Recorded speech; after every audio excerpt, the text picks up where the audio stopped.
Hi, I'm Becky. I'm the Charity Hub Coordinator at Living Options Devon, and this is my colleague Neil, the Marketing Assistant. Hello. We're here today to talk to Katherine about autism and to increase knowledge and understanding of autism and what it means to Katherine. So I'll ask a few questions and Neil's going to ask a few questions and we'll just have a general chit chat. So first question I've got for you, Katherine, is what is autism? At its core, autism is a different minority neurology, or different brain wiring in layman's terms. So it affects every aspect of how we experience the world, how we interact with it, how we think, how we see it, how we process, how we communicate, absolutely everything. So you've got sensory differences, so people might be very sensitive or they might be very unsensitive, if that's even a word, to different sensory inputs. Idioms and metaphors and figures of speech we really struggle with. Particularly I remember when I was younger, people were using all these metaphors and idioms and I'm sat there going, I have no idea what they're talking about. We also tend to be very blunt and direct. Also, change can be really difficult to deal with, especially if it's unexpected or unplanned change, and that's kind of often one of the key hallmarks of autism. It's a bigger a deal for us than it is for non-autistic people. Mm-hmm. Also, structure and routine. Now, this isn't a blanket for all of us, but a lot of us really need that structure and routine and tend to feel quite lost if we don't have it. Right, I see. But one of the other features of autism is something called monotropism, sometimes referred to as tunnel vision, not actual physical, literal tunnel vision, where we get so focused on one particular thing that absolutely everything else could be going to hell around us. And does that, so in like a work environment, does that way of thinking mean that if you have a task, that you're completely focused on it Absolutely. And can't get onto another one? So that's tied in with something called hyperfocus. So we just get so focused on a task that we can just power on through, and it can be referred to more colloquially as in the zone. I know this is a bit of a controversial discussion that might come up next, but what is the difference between autism and Asperger's? So the only real clinical differences are that with classic autism, you may have developmental delays and there may be the presence of a learning disability. Mm-hmm. Autism itself is not a learning disability, but sometimes the two coexist. So I'm autistic, but I don't have a learning disability. Other people are both. Yeah. And Asperger's and a historical diagnosis of Asperger's, because it's no longer a diagnostic label, is you met your developmental milestones on time, i.e. in accordance with the average, and there's no intellectual disability. Yeah. My official diagnosis is Asperger's purely because no intellectual disability and I met the developmental milestones on time.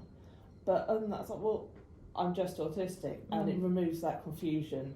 From your point of view, everybody would prefer to be just described as autistic, is that right? It's a much better term because it encompasses those differences, because it's such a broad spectrum. No two autistic people are the same, and it removes that divisiveness, and it also removes the confusion. Yeah, and the next question that I've got for you then is, how is autism diagnosed, and when and how were you diagnosed? So it depends partly whether you're a child or you're an adult. So the child process, it tends to be, there's a team of different professionals from different clinical backgrounds. So they'll get the developmental history of the child, when they've met their milestones, have there been any delays, are they very advanced in certain areas. But also the professionals will observe the child, so they'll see how they play, because there are different styles of play. Autistic kids do have a tendency, we love lining stuff up and organising stuff. And there's the observation, so it's styles of play, also how they interact with others, because autistic communication is very different from neurotypical communication. We are very blunt and direct.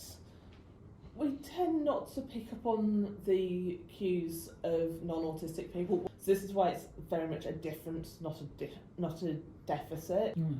But also, so with the children, they'll get information from other sources like the GP, school, parents, etc. Sure. With adult diagnosis, it's slightly different, because there's a lot more direct input from the person being assessed.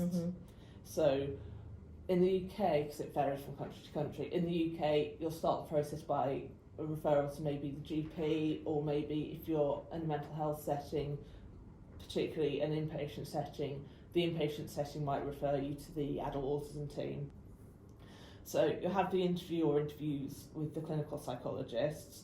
So you'll talk about your life, how you grew up, difficulties, differences and so on. So a whole different range of different parts of your life. But there may also be input from other relevant sources, maybe your GP, maybe health service, other health services, to get that full overall picture. On a day-to-day basis, are there things that would help you that other people can make sure they do or say or... Again, because autism is very different for each individual, it's going to have to be very much an individualised approach. Like what might work for me will be actually completely useless for another autistic person. Yeah. So for me personally, having information in advance, that's a huge thing, because it then means I've got the time to process it. That's kind of where the dyslexia comes in as well. There's a bit of a crossover, because it takes me a lot longer to read through stuff and process it.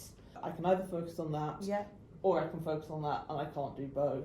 You've got many different roles at Living Options, and I've often asked you how you organise your life at Living Options, because I don't know how you do it. And you've got this notepad, haven't you, where you've got every project in a different section of the notepad to kind of differentiate between each one.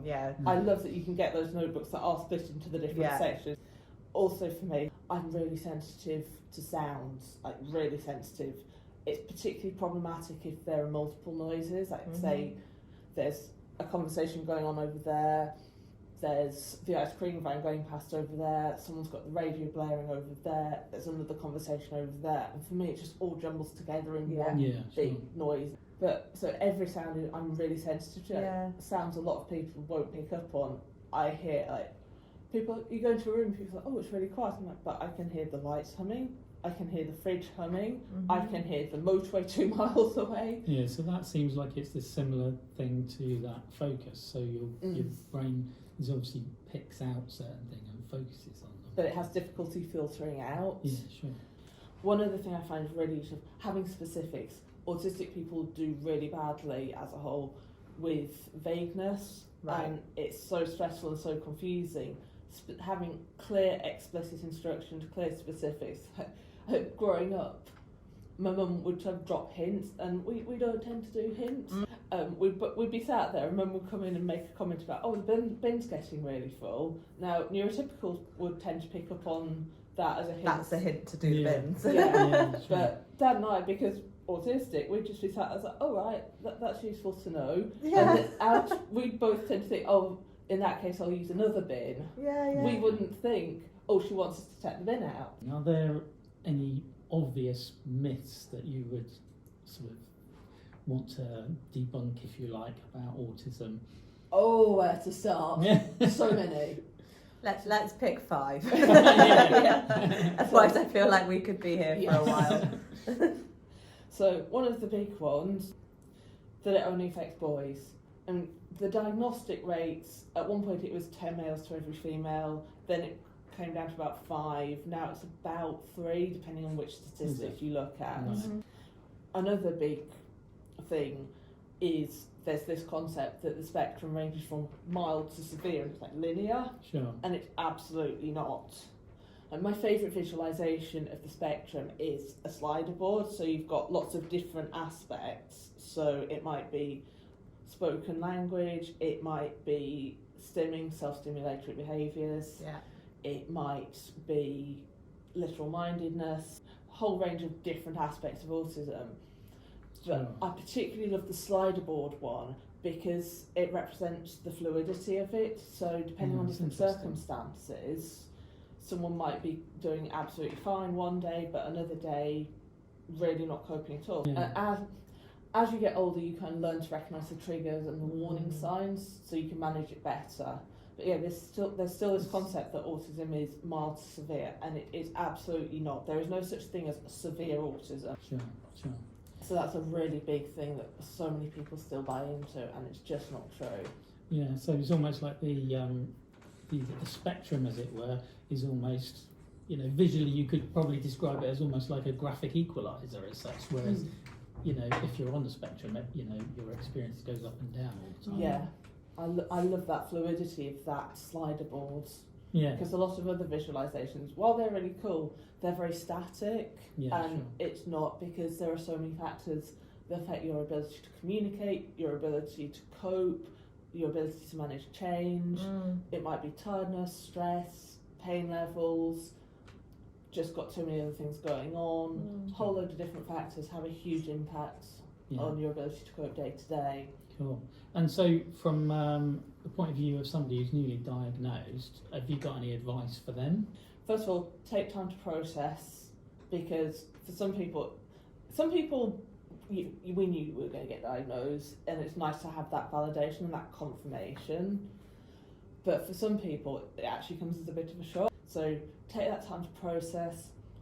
If there's anything you're not sure about, ask for clarification, ask for confirmation. I would say be careful of the sources you go to for further information, because some of them are very much based in this deficits view. Yeah. So autism, you can look up the DSM and ICD criteria, and they're all difficulties, deficits, difficulties, deficits. And yes, there are some things we do struggle with, like change, executive dysfunction, but a lot of it is actually a difference. When I was about 6, there was a TV programme, so this was going back to about 1990, when it was a very narrow, limited knowledge of autism.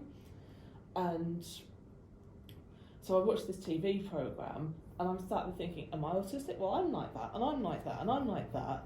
But then by the end of it, I decided I couldn't be autistic, because all the autistic people shown in it were boys, and I literally sat there and thought, oh, maybe it's like haemophilia and it only affects boys. And it wasn't until someone suggested to me in my early 20s, I think you might be autistic. Then I started researching. I'm like, well, yes, that and that and that. And in cartoons, when someone gets an idea or an inspiration, that light bulb physically light bulb moment. I could practically see that light bulb. Right, yeah. This explains everything. But you just felt like you'd woken up. Yeah. So I went to my GP, and she didn't have a clue, and then she had a bit of a look into it. She's like, well, actually, there's no diagnostic service for adults in the area. And then I moved back to Exeter and spoke to my GP. Yeah. So she referred me, and I was one of the first people they assessed and diagnosed. Oh, right. Wow. That's good. Oh, I bet that made such an impact to your life, Katherine. It was absolutely amazing. And one of the reasons I wanted a formal diagnosis was I was going for job interviews, and every time in the feedback it's like, oh, we didn't like that you didn't make eye contact. But because I didn't have a formal diagnosis, it was quite hard to speak up about that. Yeah. Once I got that formal diagnosis, and it was just so liberating, because I can imagine. autistic and neurotypical eye contact patterns are very different. But a lot of autistic people will look to one side, close their eyes, because it's just too much to take in. And you end up feeling really rubbish about yourself, and you end up taking that to heart, and you end up feeling like you're really broken. Feeling like there's something wrong with you. And suddenly realising I was autistic, it's like, and suddenly that sensation of being broken is just gone, and it's never come back. What sort of help could people with autism or newly diagnosed get from, say, obviously you work at Living Options. I mean, we can offer support. What sort of thing could they find out? It could be maybe needing counselling. So we've got a counsellor at Living Options who offers the sessions for disabled people, and being autistic, you are classed as a disabled person. Obviously, as an autistic member of staff, I've got a pretty good, and I'm fairly involved in the autistic community. I've got quite a lot of good links with organisations and so on, so even if we can't offer it ourselves, we can very much signpost to relevant services, other organisations and supports and so on. Excellent. You do offer Autism Essentials training though, don't you? So just started. That is a really good service that we can offer to help people understand autism better. Yeah. And you did also create some fantastic content for our website, but it's all about autism. I'm sure if you put autism into the search bar, that you'll be able to come up with it, and it's all the do's and the don'ts and what it is, what it isn't, and it's a really informative page, and there's quite a lot of good links in there as well to take you through to some other pages to help and support. But there's loads of other things that we can offer at Living Options to kind of guide and support people and signpost to the relevant services. So a lot of the traditional disability narrative is that you should focus on using something called person first language, so it's person with or someone has the condition. So like, I have fibromyalgia, I'm a person with fibromyalgia. But the overwhelming majority of autistic people prefer what's called identity first language, so we are autistic, we don't have it. Autism is not a separate entity. It's very much, it is essential to who we are, it's right at our core. Like, it's not an accessory you can put down and leave on the bus by mistake. And I've come across living with autism. Like, you talk about living with dementia and living with cancer and so on. And so another thing with the person first language, it tends to be very heavily associated with negativity and disease and illness. And autism is not a disease, it's not an illness. Yeah, that's what I was going to ask. So from our point of view, autistic is better than autism. Yeah. So because the knowledge and understanding of autism is so much better than it was, people are going for diagnosis in their 40s, 50s, 60s, 70s. The adult autism team, I think, here even has someone in their 80s. So a lot of older diagnoses are coming from people whose kids and grandkids are being diagnosed, and they're recognising the same signs in themselves, and then going for diagnosis themselves. So joining the community, you'd say, is really beneficial to understand being autistic? And it's just so nice to be able to communicate with people in the way that you communicate. When you've got a group of autistic people together, the communication flows wonderfully freely, and there are actually all the perceived difficulties are generally gone. But because we tend to be blunt and direct, and we're specific and precise, and we say what we mean what we say, the communication flows freely. Whereas and neurotypicals together will work and communicate in their particular way, and it's all fine in their sphere. The problem is when the two collide. Sure. Of course. So which is why it's important for everybody else to understand that communication method. Really important. Like, a lot of the time, autistic kids are taught neurotypical social skills, and it is essential that neurotypical people and not other non-autistic people learn how autistics communicate, because then the communication flows much better. We can meet in the middle, learn each other's ways. Summing up, then, it needs to be treated equally. Equitably. Because equally is much more like everyone gets the same treatment. So yes, different people have different needs, and it's meeting those needs and those access requirements and those differences. Brilliant. Good. Well, thank you very much. Thank you so much for talking to us, Katherine. It's been great to learn more about autism and also how you perceive autism as well. And I think a lot of people will take a lot away from this. So I hope so. I really appreciate it. I think it's all about, as I said at the start, increasing knowledge and understanding, and that's all we're trying to do. So bucking the trend, because I know what I've said, autistics don't tend to do idioms and metaphors. I'm not too bad with them, but just so I can talk about autism not just till the cows come home, but till they come home, eaten, had grandchildren, and gone away again. Excellent. Brilliant. I think that's a great way to end. Thank you.